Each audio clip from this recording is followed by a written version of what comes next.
আজকে রাঙামাটি ঘোরাঘুরির কিছু অংশ তোমাদের সাথে শেয়ার করব। তো চলো পুরো ভিডিওটা শুরু করি। সো হ্যালো এভরিওয়ান, আসসালামু আলাইকুম। সবাই কেমন আছো? আশা করছি খুব ভালো আছো এবং সুস্থ আছো। আমরা আলহামদুলিল্লাহ অনেক ভালো আছি। চলে আসলাম আরো একটি নতুন ভিডিও নিয়ে। তো আমরা সাজেক ঘোরার পর রাঙামাটি চলে গিয়েছিলাম।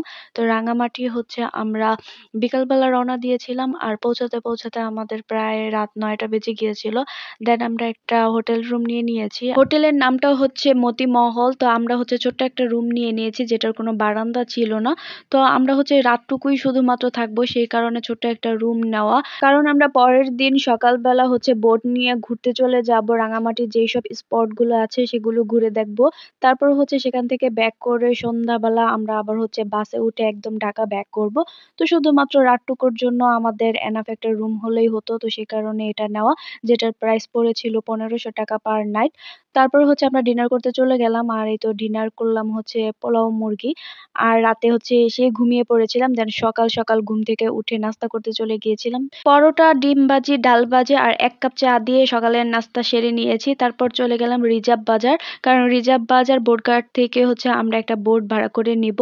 তো সেই কারণে এখানে আসা। আমাদের যেহেতু আগে থেকে কোনো বোট বুক করা ছিল না, তো আমরা একদম সরাসরি গিয়ে দাম দর করে একটা বোট নিয়েছি। তো যেই বোটটা আসছে সেটাই আমাদের আজকের বোট। আমরা যেহেতু 4 জন ছিলাম, তো 4 জন মিলে আমরা এই বোটটা নিয়েছিলাম, যেটার প্রাইস পড়েছে 2000 টাকা। তো এই তো বের হয়ে পড়লাম। এখন রাঙামাটিটা ঘুরে দেখব। তো আমার প্রথমবারের মতো রাঙামাটি যাওয়া। তোমাদের ভাইয়া আগে একবার গিয়েছিল।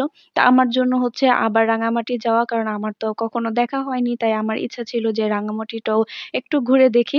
তো সেই কারণে রাঙামাটি ঘুরে দেখা। আর আজকের যে জার্নিটা, সেটাতে আমার মেয়ে অনেক বেশি এনজয় করেছে, কারণ এখানে তো কোনো গাড়ি নাই, আর গাড়ি নাই বলে ও বমি করেনি। তো বোটে ও আরামসে ঘুরতে পেরেছে। তো সর্বপ্রথম আমাদের যে স্পটটা ছিল সেটা চাংপাং রেস্টুরেন্টে আমরা গিয়েছি, কারণ দুপুরের খাবারটা আগে অর্ডার দিতে হবে। অর্ডার দিয়ে তারপর আমরা ঘুরতে যাব অন্য সব স্পটে। তো সেই কারণে আমরা চাংপাং রেস্টুরেন্টেই চলে এসেছি।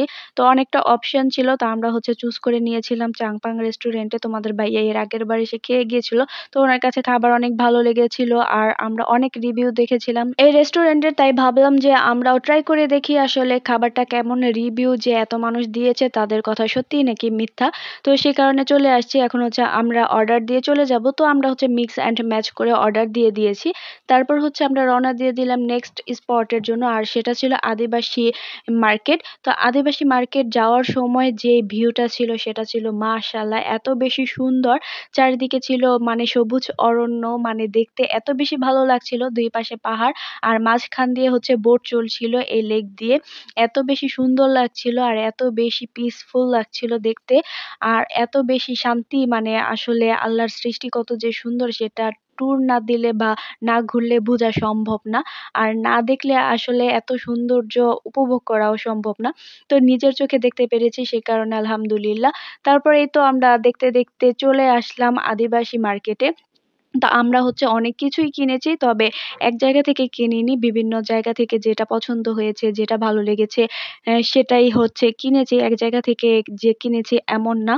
তো এই তো এটা আদিবাসী মার্কেট, যেখানে অনেকগুলো দোকান ছিল, আর সব ছিল আদিবাসী মহিলারা বা আদিবাসী মেয়েরা, ওনারাই বিক্রি করছে। আর এখানে এসে আমরা সর্বপ্রথম খেয়ে নিলাম পাহাড়ি যে আনারস, সেটা। আর পাহাড়ি আনারসটা থেকে সাইজে একটু ছোট ছোট আর অনেক বেশি মিষ্টি। এটা ছিল আমার সেকেন্ড বারের মতো পাহাড়ি আনারস খাওয়া। আমি ফার্স্ট বার খেয়েছিলাম বান্দরবন গিয়ে। তো বান্দরবনের যে আনারস খেয়েছিলাম, সেটা খেয়ে সেটার স্বাদ আমি এখন পর্যন্ত ভুলতে পারিনি। এত বেশি মজার আর এত বেশি মিষ্টি ছিল। তো এখানে এসে ট্রাই করে দেখলাম, এটাও মজার ছিল, কিন্তু বান্দরবনের মতো এত বেশি টেস্টি আমার কাছে মনে হয়নি। বান্দরবনের আনারসের টেস্ট আমার একদম মুখে লেগে আছে, যেটার টেস্ট মতো আনারস আমি এখন পর্যন্ত আর কোথাও পাইনি। যাই হোক, এখন আমরা রওনা দিয়ে দিচ্ছি নেক্সট স্পটের জন্য। তো এখান থেকে আমাদের টুকিটাকি কেনাকাটা করা হয়েছে। এখন নেক্সট স্পটে চলে আসছি, আর এটা ছিল আদিবাসী গ্রাম। আদিবাসী গ্রামটা অনেকটা আদিবাসী মার্কেট মার্কেটের মতো, তবে এখানে দোকানপাটটা তুলনামূলক কম, আর গ্রাম যেহেতু তাদের বাড়িঘরটাই হচ্ছে বেশি। এখান থেকেও টুকিটাকি কেনাকাটা করলাম, তারপর হচ্ছে একটু ঘোরাঘুরি করে সবকিছুই দেখলাম। দেন হচ্ছে আবার রওনা দিতে হবে নেক্সট স্পটের জন্য। তো এখানে মোটামুটি অনেক কিছুই ছিল, আর দেখলাম যে প্রাইসটাও অনেকটা রিজনেবল প্রাইজের মধ্যে। তো আমাদের মোটামুটি অনেক কিছুই কেনা হয়েছে টুকটাক করে। তারপর হচ্ছে রওনা দিয়ে দিলাম আমরা ঝর্ণার উদ্দেশ্যে। আর এটা হচ্ছে আমার মেয়ের একদম ফেভারিট একটা স্পট, কারণ আমার মেয়ে ঘুরতেই এসেছে ঝর্ণার জন্য। মানে ও ঝর্ণাতে গোসল করবে, তো জানি না ভাগ্যে কি আছে, গোসল করার মতো পানি পাওয়া যাবে কিনা ঝর্ণাতে। যেহেতু আমরা বর্ষাকালে আসিনি, আর বর্ষাকালে অনেক বেশি পানি থাকে, তো যদি টুকটাক আর কি একটু পানি পাই তাহলে হচ্ছে আমার মেয়ে গোসল করবে।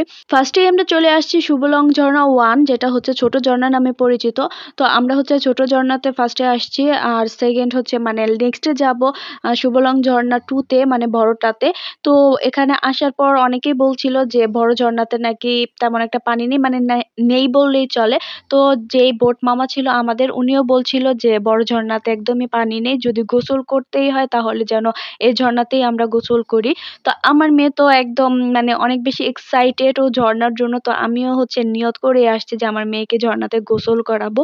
তো ও হচ্ছে এই কয়দিন ঘোরাঘুরি বা ট্যুরের সবকিছু মিলিয়ে এত বেশি এনজয় করেনি, বা এত বেশি ভালো লাগেনি ওর কাছে। তবে এই জিনিসটা বা এই স্পটটা ওর কাছে অনেক বেশি ভালো লেগেছে, ও অনেক বেশি এনজয় করেছে, অনেক বেশি এক্সাইটেড। তো এই তো ওর বাবা হচ্ছে নিয়ে গেছে ওকে ঝর্ণার সামনে। আর আমরা তো জানি যে বাচ্চা মানুষ যদি পানি দেখে তাহলে আর কিছু লাগে না ওদের। তো এই তো বাবা মেয়ে নেমে পড়েছে একদম চেঞ্জ করে, ওরা হচ্ছে এখন গোসল করবে।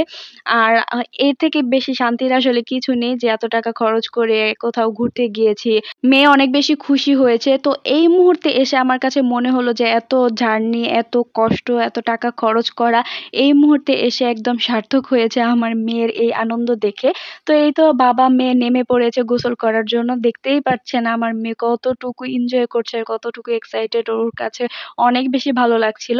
মানে ও উঠতেই চাচ্ছিল না, কিন্তু এটা তো আসলে করা যাবে না, কারণ আমাদের আরো অনেকগুলো স্পট আছে, সেগুলো ঘুরতে হবে। সন্ধ্যার মধ্যেই হচ্ছে সবগুলো স্পট ঘুরে শেষ করতে হবে, কারণ একটা নির্দিষ্ট টাইম থাকে, সেই টাইমের মধ্যে হচ্ছে সবকিছু কমপ্লিট করতে হবে।